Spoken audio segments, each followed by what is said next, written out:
Knowledge conquers all.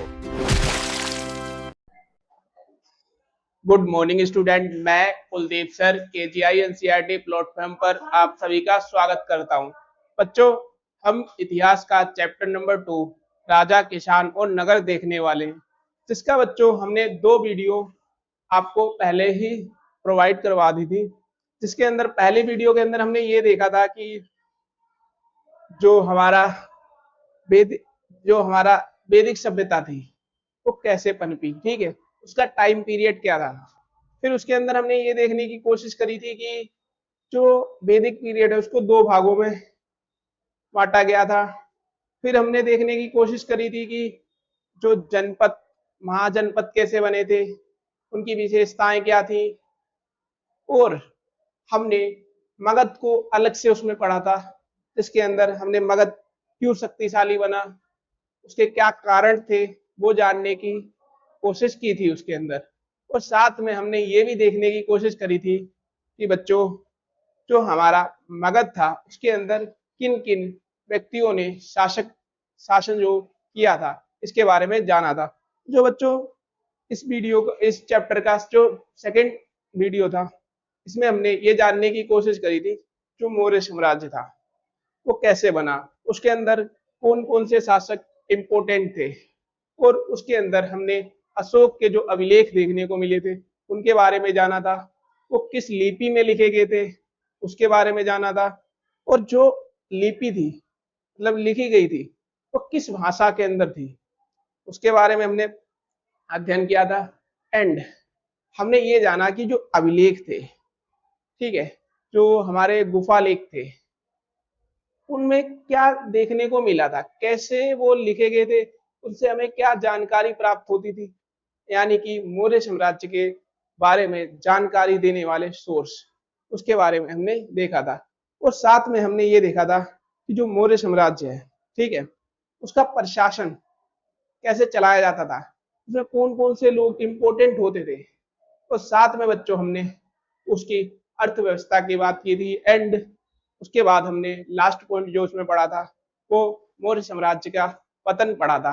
और आज बच्चों ये उस चैप्टर का थर्ड पार्ट है, जिसके अंदर हमारे कुछ टॉपिक बचे थे, आज हम उनका अध्ययन करेंगे, ठीक है बच्चों।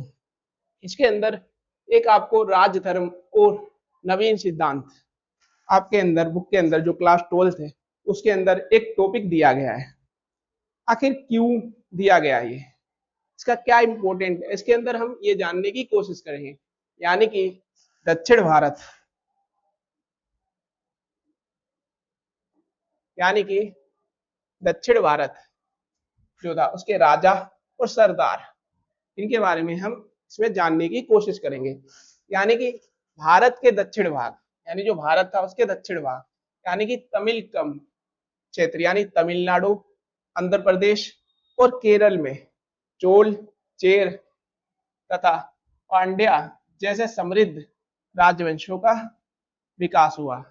यानी कि जो दक्षिण भारत था उसके अंदर जो तमिलनाडु, आंध्र प्रदेश और जो केरल था उसके अंदर चोल, चेर और पांड्या जैसे जो समृद्ध राजवंश थे उनका क्या हुआ, विकास हुआ उस समय, ठीक है।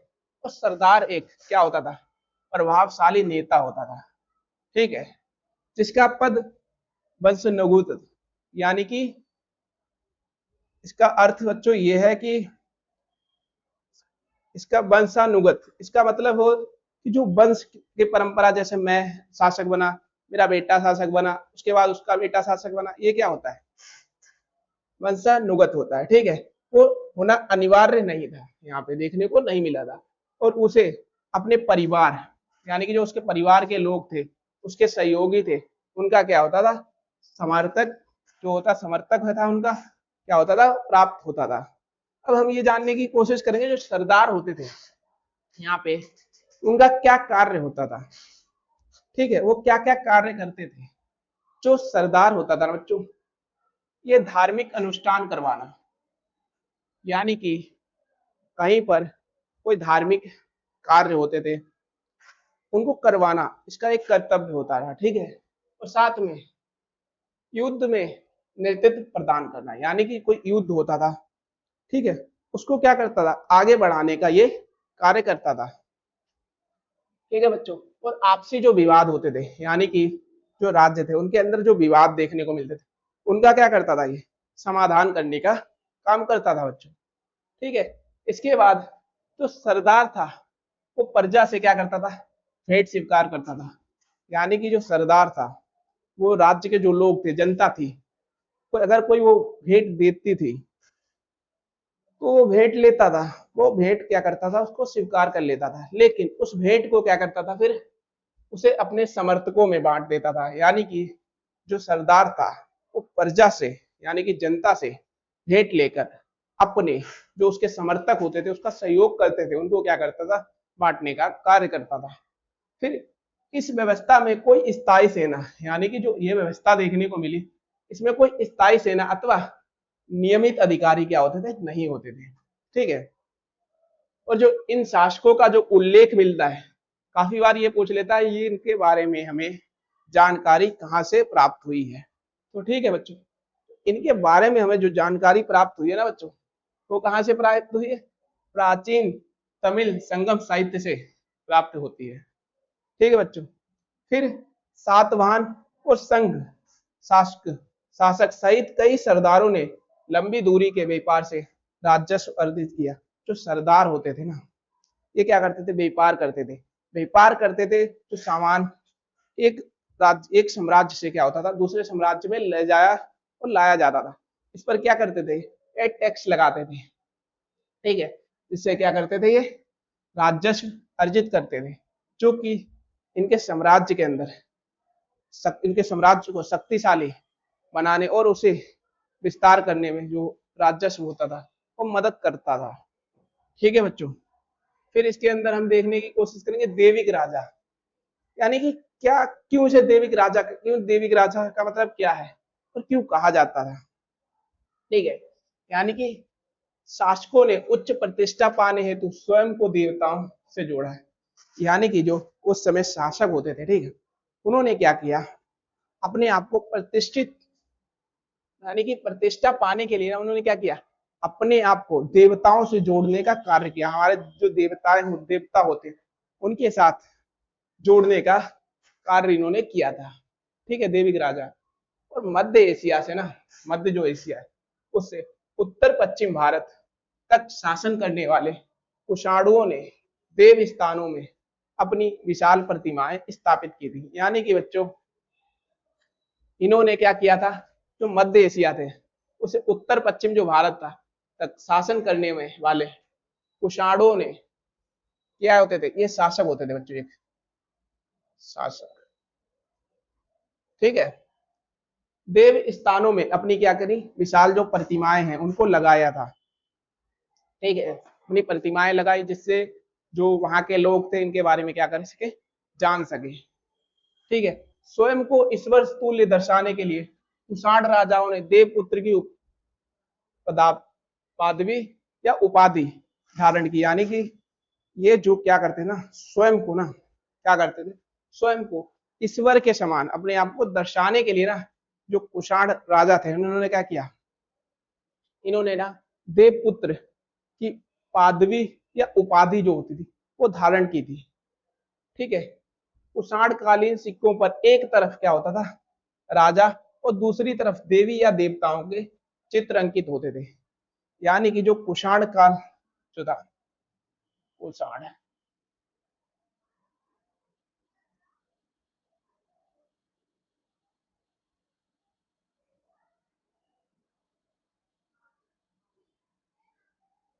इसमें क्या होता था बच्चों, जो सिक्का होता था ना, सिक्का, इसमें क्या होता था, एक तरफ तो इनका सिक्के की तरफ एक तरफ राजा और दूसरी तरफ देवी देवताओं के चित्र मिलते। एक तो राजा का चित्र देखने को आपको मिलेगा, जो राजा होगा वहां। ठीक है। दूसरा जो देवी देवता होते थे, देवी और देवता,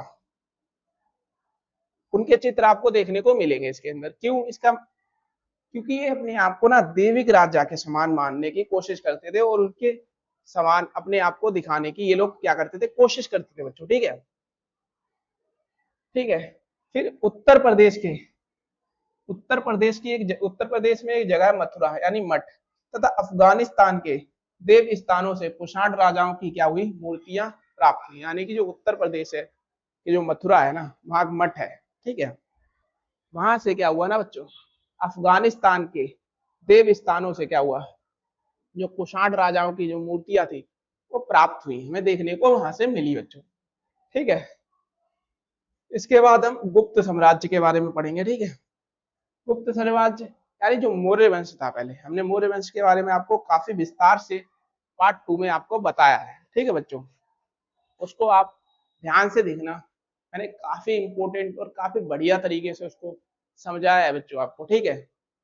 इसके अंदर जो मौर्य साम्राज्य था, ठीक है, मौर्य साम्राज्य जो था उसके पश्चात गुप्त काल को भारतीय इतिहास का ना स्वर्णिम युग यानी मतलब सोने का युग, इसका मतलब होता है कि सोने का युग माना जाता था, ठीक है बच्चों।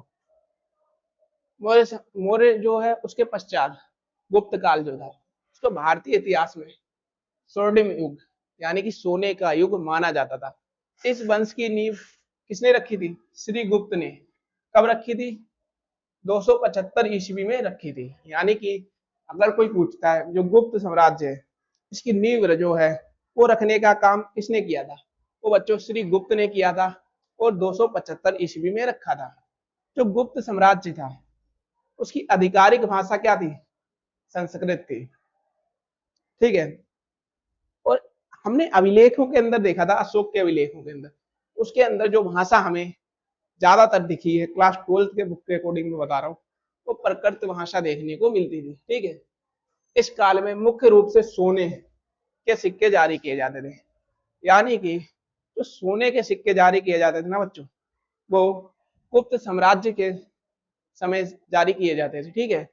और गुप्त इतिहास की जानकारी हमें, यह जो गुप्त साम्राज्य है इसके बारे में जानकारी कहाँ से मिलती है, अभिलेखों से मिलती है, इनके जो सिक्के हैं उससे मिलती है, और साहित्यिक जो विवरण है उनसे मिलती है। यानी कि अभिलेख जो बताते हैं कि इस समय गुप्त साम्राज्य में किस प्रकार की शासन व्यवस्था थी, यहाँ पे लोग जो थे इनका व्यवसाय क्या करते थे वो, ठीक है, और ये समाज किस प्रकार संचालित होता था, इसके बारे में हमें क्या मिलता था, जानकारी प्राप्त होती थी बच्चों, ठीक है। और फिर हम, और इसकी जो जानकारी सिक्कों से मिलती थी, क्योंकि जो सिक्के है ना वो ये बताते थे किस समय के सिक्के हैं। आप भी देखोगे जो वर्तमान में आप सिक्के देख लेते हो ना, सिक्के के नीचे कभी देखना सन लिखा होता है कि सन 2005, 2002, 1998 ऐसे कुछ अंकित होता है, तो आपको ये पता चल जाता है कि वो सिक्का कब तैयार किया गया। तो इसी समय इनका भी कुछ ऐसा ही रहा होगा, ठीक है, जिससे इनके जो साम्राज्य है गुप्त साम्राज्य, इसके बारे में क्या होता है, हमें जानकारी प्राप्त होती है, ठीक है। और समुद्रगुप्त के दरबारी कवि हरिसेन, ये काफी बार इंपॉर्टेंट क्वेश्चन है बच्चों, यहाँ से पूछा जाता है, आप इस लाइन को काफी ध्यान से देखना, ठीक है। यानी कि समुद्रगुप्त के दरबारी कवि हरिसेन ने संस्कृत में प्रयाग परिस्थिति की रचना की है, जो राजा की प्रशंसा में लिखा गया प्रमुख अभिलेख है। यानी कि जो समुद्रगुप्त के एक दरबारी हैं हरिसेन ने, इन्होंने क्या किया, संस्कृत भाषा में प्रयाग परिस्थिति इसकी रचना की, जो कि एक राजा के गुणों को दिखाने का प्रमुख अभिलेख माना जाता है, ठीक है।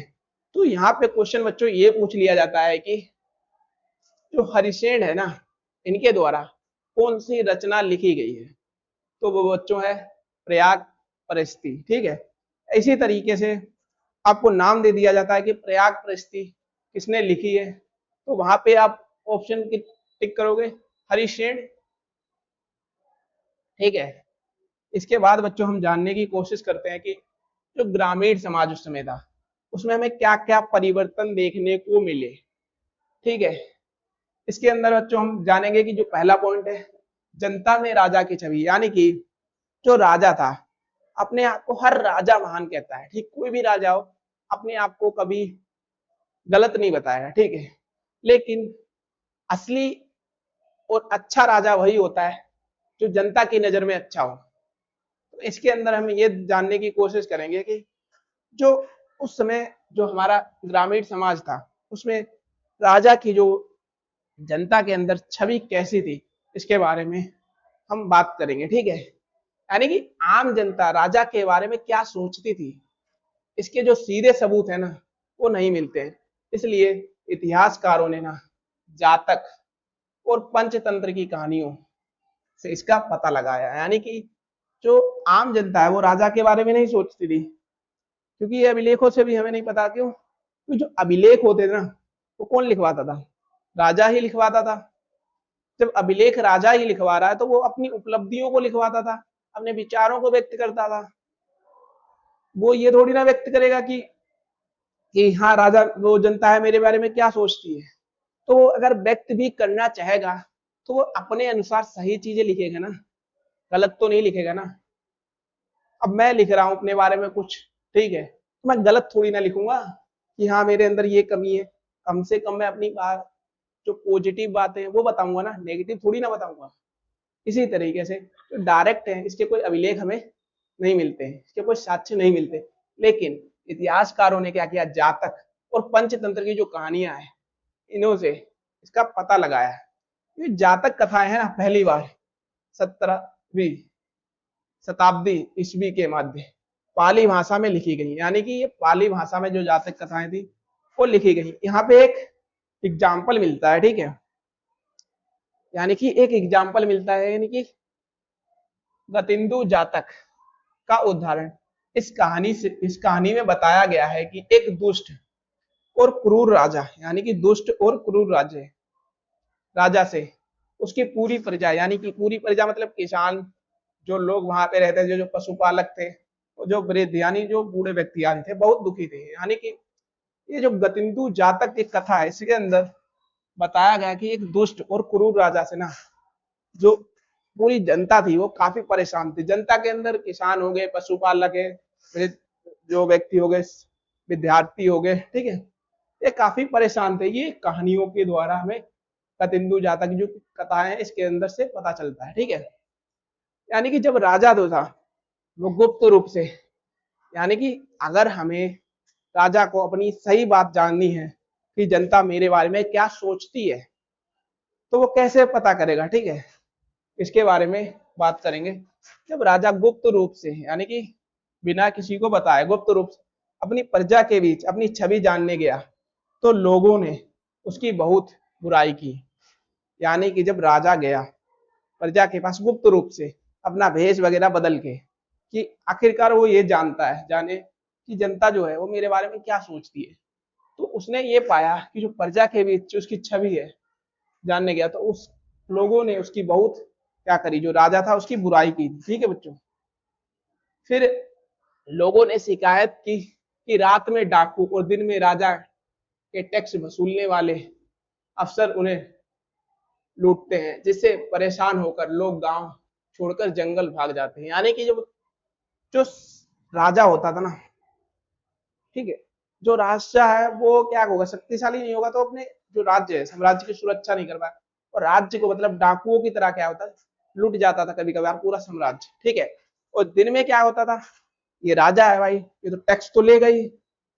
अगर साम्राज्य को इसने चलाना है तो बिना टैक्स तो चला ही नहीं पाएगा ना। कैसे बिना टैक्स चला पाएगा, क्योंकि उसके पास पैसा ही नहीं है ना, तो कैसे चला लेगा बिना टैक्स। क्योंकि अगर आपको राज्य को विकास करना है, शक्तिशाली बनाना है, समृद्ध बनाना है, तो आपको वित्त की जरूरत होती है, पैसों की जरूरत होती है बच्चों, ठीक है, तो उसके बिना संभव नहीं है, ठीक है। और इसलिए इसने कहा कि लोगों ने शिकायत की कि रात में डाकुओं और दिन में राजा के टैक्स वसूलने वाले, यानी कि जो राजा था उसने टैक्स वसूलने के लिए कुछ लोगों अधिकारियों को रखा था, टैक्स वसूलने वाले अफसर उन्हें क्या करते हैं, लूटते हैं, जिससे परेशान होकर जो लोग थे वो गांव छोड़कर जंगल की ओर जाते हैं। अब हम इसके अंदर जो पढ़ेंगे परिवर्तन, यानी ग्रामीण समाज में हम परिवर्तन देख रहे हैं। इसके अंदर हमने पहला जाना कि जो राजा की छवि थी वो जनता के प्रति कैसी थी। अब हम इसमें ये जानने की कोशिश करेंगे जो कृषि है वो ग्रामीण समाज में जो उपज है, यानी अपनी जो खेती है उसकी मात्रा ज्यादा अनाज हो उसको बढ़ाने के लिए क्या तरीके थे, क्या उपाय थे, उसके बारे में हम जानने की कोशिश करेंगे। यानी कि खेत जुताई के लिए, खेत जो था उसको जोतने के लिए लोहे के फाल वाले हलों का प्रयोग किया जाता था। मैंने आपको बताया था कि जो मदद मगध था उसके अंदर, आपको मगध के अंदर लोहे का प्रयोग देखने को मिला था, ठीक है, जिससे उसकी जो मगध की शक्ति थी वो काफी बड़ी और उसे औजार बनाने में काफी मदद मिली थी। इसी तरह बच्चों, जो खेत जोतने के लिए लोहे से इन्होंने फाल वाले जो हल थे उनको बनाया और उनका प्रयोग किया, जिससे जो इनका कार्य था वो आसानी से होने लगा और अच्छी तरीके से होने लगा था, ठीक है बच्चों। और सिंचाई के लिए उन्होंने क्या किया, कुएं, तालाब और नहरें बनाई थी। यानी कि जो सिंचाई के लिए उन्होंने क्या किया था, कुएं बनाए थे, नहरें बनाई थी और इन्होंने क्या बनाया था, तालाब जो है वो बनाए थे। पहाड़ी क्षेत्रों में कृषि हेतु कूदल, कूदल एक हल टाइप का होता था, उसका क्या करते थे, ये उपयोग करते थे, ठीक है। गंगा घाटी में धान की रुपाई पद्धति से उत्पादन में क्या हुई, भारी वृद्धि हुई। यानी कि इन लोगों ने क्या किया, जो कृषि उपज जो है उसको बढ़ाने के लिए इन तरीकों का जो प्रयोग किया था, ठीक है बच्चों। इसके बाद हम जानने की कोशिश करेंगे कि नई तकनीकों से, यानी कि ग्रामीण समाज में जो हमें सामाजिक भिन्नता देखने को मिलती है वो तो कैसे देखने को मिलती है, ठीक है, क्या कारण है उसके, इसके बारे में हम इसके अंदर जानने की कोशिश करेंगे। नई तकनीकों से उत्पादन तो बढ़ा है, यानी कि जब इन्होंने हल का प्रयोग किया, ठीक है, इन्होंने धान की रुपाई की और इन्होंने क्या किया, जो कुएं, नहरों, तालाबों का जो जल था वो सिंचाई के अंदर प्रयोग किया, ये इन्होंने नई तकनीकों के द्वारा किया था, ठीक है। अब इसके अंदर क्या है, नई तकनीकों से उत्पादन तो बढ़ा है, यानी कि जो फसल वगैरह थी उसका उत्पादन तो बढ़ा, लेकिन इसका लाभ समाज के सभी वर्गों को समान रूप से नहीं मिला। यानी कि जो ये जो तकनीकें यूज करी ना इन्होंने, इसका जो समान रूप से लाभ सभी को नहीं मिला। क्यों ऐसा, क्या पता किसी के पास जमीन ही ना हो खेती के लिए, और क्या पता किसी के पास बहुत कम जमीन हो, और क्या पता किसी के पास उपजाऊ जमीन ना हो। तो ऐसे कई ना कई कारण होंगे जिसकी वजह से सभी को एक समान लाभ ना मिला हो, और क्या पता कुछ लोगों को ये जो इन्होंने औजार यूज करे थे वो ना करने को मिले हो, तो ऐसा हो सकता है, ठीक है बच्चों। बौद्ध ग्रंथों में भूमिहीन खेतीहारों, भूमिहीन खेतीहारों का मतलब जिनके पास खेती के लिए भूमि नहीं होती है, इसका मतलब भूमिहीन खेतीहार, भूमि के लिए।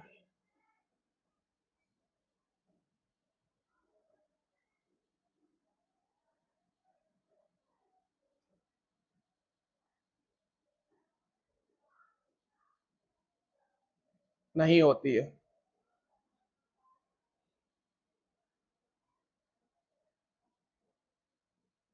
आप सिंपल सा मतलब ये समझ सकते हो, भूमिहीन खेतीहारों का मतलब है कि भूमि के लिए इनके पास खेती ही नहीं होती है। और ठीक है, अब मैं इसको मिटा देता हूँ एक बार, ठीक है, कुछ और भी लिखना है, ठीक है। यानी श्रमिकों और बड़े जमींदारों का अलग अलग उल्लेख मिलता है, ठीक है। जो श्रमिक होते थे यानी कि जो दूसरों के खेतों में काम करते थे, ठीक है। अब मान लो इनके पास तो खेती नहीं है, ये भूमिहीन खेतीहार, तो क्या ये कृषि नहीं करते थे, करते थे ये, लेकिन दूसरे के खेतों पे करते थे, श्रमिकों के रूप में करते थे बच्चों, ठीक है। और ये क्या करते थे, बड़े जमींदारों का अलग अलग उल्लेख मिलता है। कई जो बड़े जमींदार होते थे जिनके पास ना आवश्यकता से ज्यादा भूमि थी, आवश्यकता से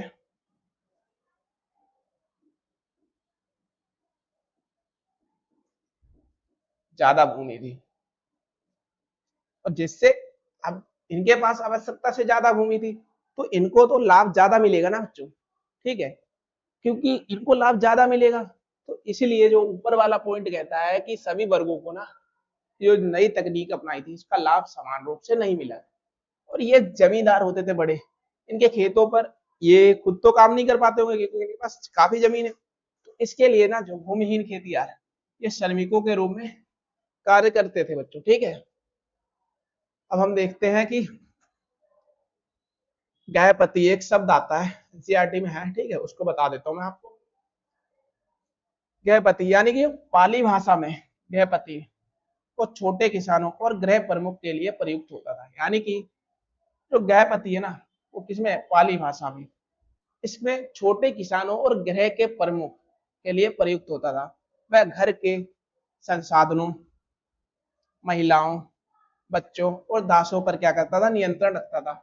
कभी कभी ये शब्द नगर के धनी व्यापारी के लिए भी प्रयोग होता था।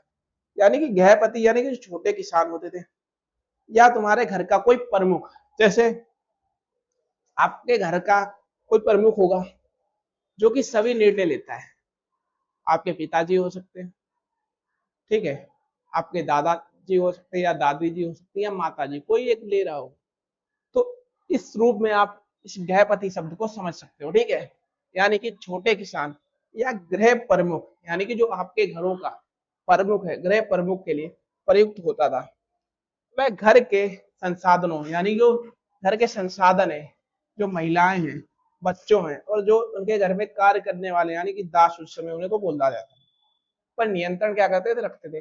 कभी कभी ये शब्द जो था वो नगर के धनी जो व्यापारी होते थे उसके लिए क्या करते थे, प्रयोग किया जाता था।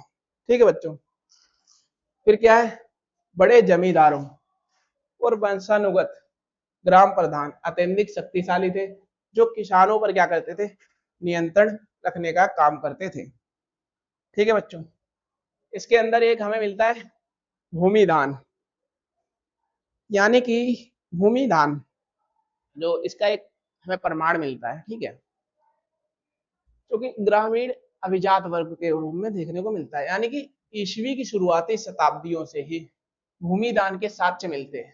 ठीक है, जो मुख्य रूप से किस पे लिखे जाते हैं, ताम्रपत्रों, यानी कि तांबे के पत्ते जो होते थे पत्तों पर खुदे हुए थे। गुप्त सम्राट चंद्रगुप्त द्वितीय की पुत्री प्रभावती का विवाह कहाँ हुआ था, वाक्टक परिवार में हुआ था। धर्म शास्त्रों के अनुसार महिलाओं को सप्ती, जो धर्म शास्त्र है उनके अनुसार क्या होता था, महिलाओं को संपत्ति का अधिकार नहीं था। फिर भी अभिलेखों से सिद्ध होता है कि रानी होने के कारण प्रभावती भूमि की मालिकिन थी और उसने भूमिदान भी किया। इससे स्पष्ट होता है कि धर्मशास्त्रों के नियम हर स्थान पर सख्ती से लागू नहीं होते। यानी कि कोई धर्म शास्त्र है उसके कुछ नियम होते हैं, क्या उन नियमों को सभी जगह समान रूप से लागू होते हैं, कभी नहीं होते बच्चों। कई लोग उन नियमों का पालन करते हैं और कई लोग नहीं पालन करते हैं। ठीक है, इनके अनुसार जो धर्मशास्त्र था इसमें यह बताया गया कि जो महिलाएं थी इनके पास भूमि नहीं होती थी, अगर भूमि होगी नहीं तो ये भूमिदान नहीं कर पाएंगे, सिंपल सी बात है। लेकिन जो हमारे क्या, हमें क्या देखने को मिलता है, चंद्रगुप्त द्वितीय इनकी जो पुत्री होती है ना वो कौन होती है, प्रभावती। इसका विवाह कहाँ होता है, वाक्टक परिवार में होता है इनका विवाह। ठीक है, अब इनके जो विवाह होता है ना तो इन्हें क्या करते हैं, इनका तो धर्म शास्त्रों में तो इनके पास जो भूमि होती है ये क्या करती है, उसको दान करती है। यानी कि अगर ये दान कर रही हैं तो इनके पास जो भूमि है उस पर मालिकाना हक तो होगा, तभी तो दान कर रही है। अब मान लो मेरे पास मेरे नाम से कोई भूमि नहीं है तो मैं भूमि दान कैसे कर सकता हूँ, ठीक है, हाँ मैं फोन दान जरूर कर सकता हूँ, ये मेरे इस पे मेरा हक है। ठीक है, इसको मैं जरूर दान कर सकता हूँ और कुछ नहीं कर सकता। ठीक है, इसके बाद बच्चों हम देखने की कोशिश करेंगे कि जो 6ठी शताब्दी ईसा पूर्व में जो नगर थे और व्यापार, वहां के नगर कैसे थे और उनके अंदर व्यापार कैसे होता था, इसके बारे में हम जानने की कोशिश करेंगे। नए नगरों का विकास हुआ कैसे था, यानी कि अधिकांश जो प्रमुख नगर थे वो महाजनपदों की राजधानी थे और व्यापारिक मार्गों पर स्थित थे। यानी कि जैसे कि हमने महाजनपद के अंदर आपको बताया था 16 महाजनपद बताए थे। ठीक है, इसमें मैंने आपको मगध प्रमुख बताया था, ठीक है। यानी कि जो अधिकांश प्रमुख जो महाजनपदों की राजधानी थी ना, राजधानी, वो क्या व्यापारिक मार्गों पर स्थित थी, ठीक है। पाटलिपुत्र जो थी नदी मार्ग पर स्थित थी, ठीक है। ये किसकी राजधानी थी, बता सकता है कोई? ये क्वेश्चन पूछ लिया जाता है। ये मगध की राजधानी थी। ये कहाँ थी, नदी मार्ग पर स्थित थी। उज्जैनी भूमार्ग यानी सड़क मार्ग पर स्थित थी। और पुहार समुद्री तट पर स्थित बंदरगाह, ठीक। मथुरा व्यवसायिक, सांस्कृतिक और राजनीतिक गतिविधियों का प्रमुख केंद्र था, ठीक है बच्चों। इसके बाद हम देखने की कोशिश करेंगे कि जो नगरीय आबादी है ना, उसका जो व्यवसायिक संगठन होता है वो कैसे होता है। यानी कि किलेबंदी, नगरों से चमकदार मिट्टी के बर्तन, यानी कि जो किलेबंदी थी नगरों से, वो चमकदार मिट्टी के बर्तन यानी उत्तरी काले पोलिशदार बर्तन तथा सोने, चांदी, तांबे और हाथी दांत के गहने व हथियार मिले,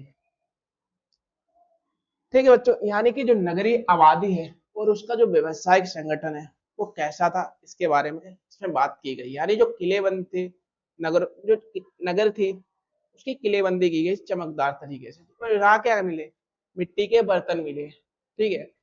मिट्टी के बर्तन कैसे, उत्तरी काले पोलिशदार बर्तन देखने को मिले, ठीक है। तथा इसमें क्या हो, सोना मिला हमें यहाँ पे, चांदी मिली है और हाथी दांत के जो गहने व हथियार भी मिले हैं, ठीक है। दूसरी शताब्दी ईसा पूर्व तक के अभिलेख में दानदाताओं के नाम और उनके व्यवसायों के, जैसे वो धोबी होते थे या तो बुनकर होते थे या सोंडकर, कुम्हार जो मतलब बर्तन बनाते थे, ठीक है,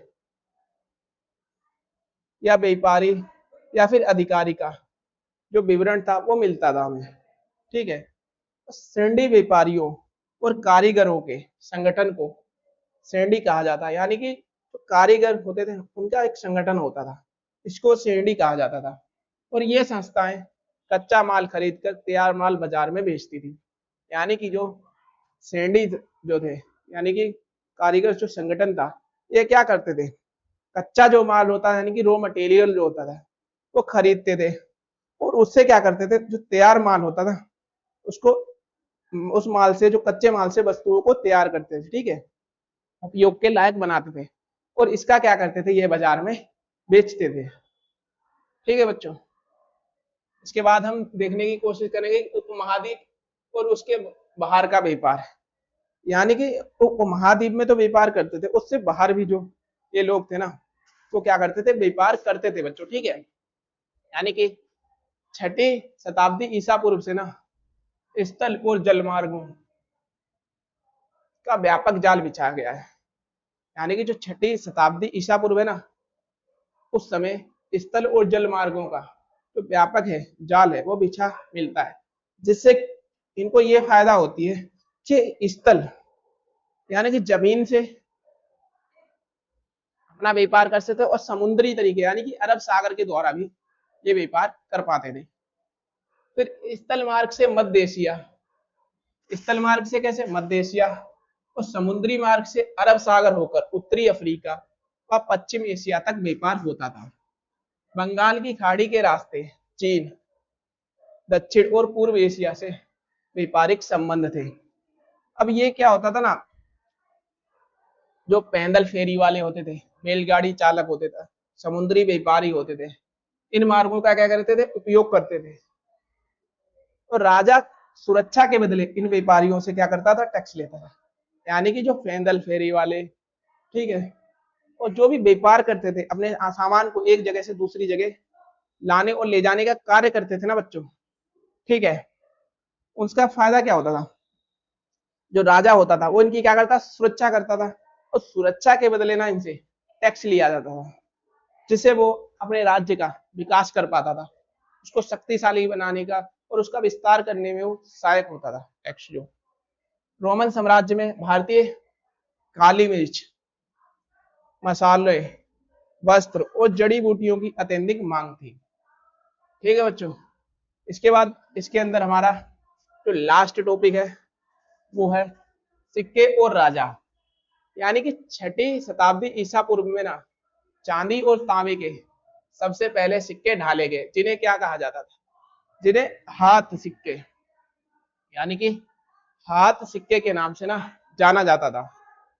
ठीक है बच्चों, यानी चांदी और तांबे के सबसे पहले हमें सिक्के मिले हैं जो कि ढाले जाते थे, निर्माण किया जाता था, और इनको ना हाथ सिक्कों के नाम से जाना जाता था। ठीक है बच्चों, फिर हम देखने की कोशिश करेंगे कि ये सिक्के राजाओं के अलावा धनी व्यापारियों और नगर सेठों द्वारा भी जारी किए जाते थे। ये जो सिक्के थे राजा तो जारी करेगा ही करेगा, और कुछ धनी सेठ लोग होते थे उस समय, तो वो भी जारी करते थे। ठीक है, सिक्कों पर राजाओं की आकृति और नाम मिलते हैं, यानी जो सिक्के जारी किए जाते थे उस पर राजाओं की क्या होती थी, आकृति, यानी चित्र बना होता था, और उनके नाम जो होते थे वो अंकित करने के लिए परंपरा सबसे पहले किसने चालू की थी, हिंद यूनानी शासकों ने शुरू की थी। ये पूछ लेता है कि सबसे पहले जो सिक्कों पर आकृति और नाम जो सिग्नेचर होता है वो अंकित करने की परंपरा जो किसने शुरुआत की थी, वो है हिंद यूनानी शासक जो थे उन्होंने शुरू की थी। पहली शताब्दी ईस्वी में, पहली जो शताब्दी ईस्वी में कुषाण शासकों ने सबसे पहले सोने के सिक्के जारी किए, जिनका प्रयोग मुख्य रूप से बड़े और मूल्यवान व्यापार में होता था। भारत में बड़ी संख्या में रोमन सिक्के भी मिले हैं। यानी कि जो पहली शताब्दी में ना कुषाण शासक ने, इन्होंने सबसे पहले क्या किया, सोने के जो सिक्के थे ना वो जारी किए, और जारी किए जिनका जो प्रयोग है ना मुख्य रूप से बड़े और मूल्यवान व्यापार, यानी बड़े और मूल्यवान व्यापार में होता था। भारत में बड़ी संख्या में रोमन सिक्के भी मिले हैं। ठीक है बच्चों, ये हमारा इस चैप्टर का इतिहास के अध्याय 2 के राजा किसान और नगर के लास्ट पार्ट था। ठीक है बच्चों, हमने इस चैप्टर का पूर्ण अध्ययन कर लिया है, जिसको हमने 3 पार्ट में तैयार किया है।